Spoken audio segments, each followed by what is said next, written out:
First at 10:30, the longest government shutdown in history is over. Thank you for joining us. I'm Mike Montecalvo. And I'm Shannon Heggie. President Trump has officially signed the funding bill passed by the House tonight.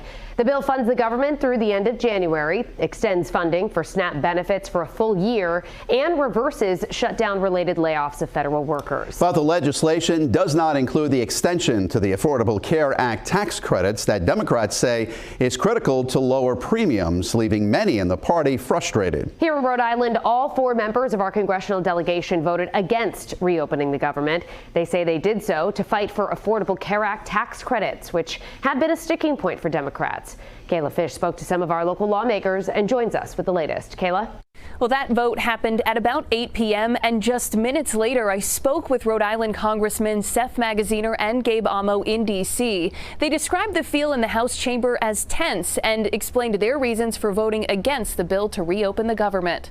I come at this with mixed emotions. It did not have to be this way. Rhode Island's U.S. representatives joining their House colleagues for the first session since mid-September for a vote ending the government shutdown. I want to say that all this was utterly pointless and foolish.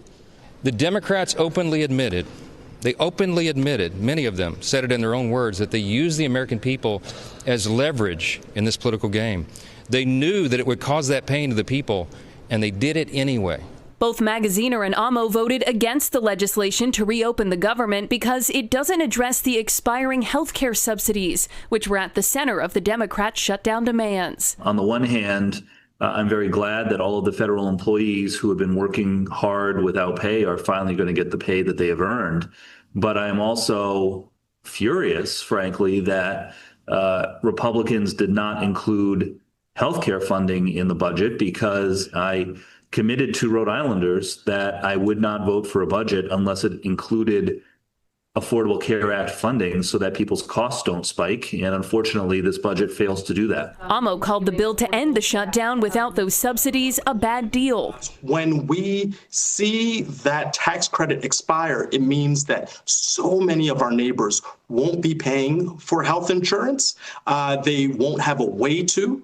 Seeing their costs double and triple. And on top of that, it will cause real havoc on all of our healthcare system. Senator Jack Reed also voted against the plan. He says the fight for healthcare isn't over. We're not going to give up the fight. We have a commitment to vote on the bill in the Senate in a few weeks. My view is, if we don't really try to draw the line now, this is just the first assault on healthcare in the United States. Now, even when the government reopens, it will likely take several days for things like air travel and paychecks for federal workers to get back to normal. In the newsroom, I'm Kayla Fish, 12 News.